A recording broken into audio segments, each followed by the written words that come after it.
ಇನ್ನು ಸಿಎಂ ವಿರುದ್ಧ ಪ್ರಾಸಿಕ್ಯೂಷನ್ಗೆ ಅನುಮತಿ ವಿಚಾರವಾಗಿ ಸಿದ್ದರಾಮಯ್ಯ ರಾಜೀನಾಮೆ ನೀಡೋದು ಸೂಕ್ತ ಅನ್ನೋದಾಗಿ ಮೈಸೂರಿನಲ್ಲಿ ಸಂಸದ ಯದುವೀರ್ ಒಡೆಯರ್ ಹೇಳಿಕೆಯನ್ನ ಕೊಟ್ಟಿದ್ದಾರೆ. ಏನು ಕ್ರಮ ವಹಿಸಬೇಕು ಅದನ್ನ ರಾಜ್ಯಪಾಲರು ಮಾಡಿದ್ದಾರೆ. ರಾಜ್ಯಪಾಲ ಗೆಹ್ಲೋಟ್ ಅವರು ಕಾನೂನಾತ್ಮಕವಾಗಿ ನಡೆದುಕೊಂಡಿದ್ದಾರೆ. ಏನೂ ತಪ್ಪಿಲ್ಲ ಅಂದ್ರೆ ರಾಜೀನಾಮೆಯನ್ನ ಕೊಟ್ಟು ತನಿಖೆಯನ್ನ ಎದುರಿಸಬೇಕು. ತಪ್ಪಿಲ್ಲ ಅಂತ ವರದಿ ಬಂದ್ರೆ ಮತ್ತೆ ಸಿಎಂ ಆಗಿ ಮುಂದುವರಿಯಲಿ. ಜನ 136 ಸೀಟನ್ನ ಕೊಟ್ಟು ಅಧಿಕಾರ ಮಾಡುವಂತ ಅವಕಾಶವನ್ನ ಕೊಟ್ಟಿದ್ದಾರೆ. ನಾವು ಜವಾಬ್ದಾರಿ ವಿರೋಧ ಪಕ್ಷವಾಗಿ ಹೋರಾಟವನ್ನ ಮಾಡ್ತಾ ಇದ್ದೀವಿ. ಸರ್ಕಾರವನ್ನ ಉರುಳಿಸೋದು ನಮಗೆ ಸಂತೋಷದ ವಿಚಾರವೇನೂ ಅಲ್ಲ.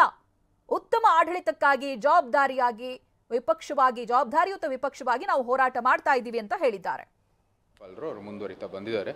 ಕಾನೂನಾತ್ಮಕವಾಗಿ ಪ್ರಾಸಿಕ್ಯೂಟ್ ಮಾಡಬೇಕಾಗಿರೋದು ಅದು ಏನು ಸಂವಿಧಾನದಲ್ಲಿ ಇರುವಂಥದ್ದು ಅಥವಾ ನಮ್ಮ ಕಾನೂನಲ್ಲಿ ಇರುವಂಥದ್ದು ಏನು ಕ್ರಮಗಳಿದೆ, ಏನು ಅವ್ರ ಜವಾಬ್ದಾರಿ ಇದೆ ಅದನ್ನ ಅವರು ವಹಿಸಿದ್ದಾರೆ. ರಾಜ್ಯಪಾಲರು ಏನು ಸೂಚನೆ ಕೊಟ್ಟಿದ್ದಾರೆ ಅದು ನಮ್ಮ ಗಮನಕ್ಕೂ ಬಂದಿರೋದು.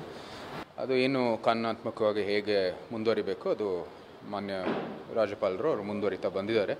ಕಾನೂನಾತ್ಮಕವಾಗಿ ಪ್ರಾಸಿಕ್ಯೂಟ್ ಮಾಡಬೇಕಾಗಿರೋದು ಅದು ಏನು ಸಂವಿಧಾನದಲ್ಲಿ ಇರುವಂಥದ್ದು ಅಥವಾ ನಮ್ಮ ಕಾನೂನಲ್ಲಿರುವಂಥದ್ದು ಏನು ಕ್ರಮಗಳಿದೆ, ಏನು ಅವ್ರ ಜವಾಬ್ದಾರಿ ಇದೆ ಅದನ್ನ ಅವರು ವಹಿಸಿದ್ದಾರೆ. ರಾಜ್ಯಪಾಲರು ಏನು ಸೂಚನೆ ಕೊಟ್ಟಿದ್ದಾರೆ ಅದು ನಮ್ಮ ಗಮನಕ್ಕೂ ಬಂದಿರೋದು.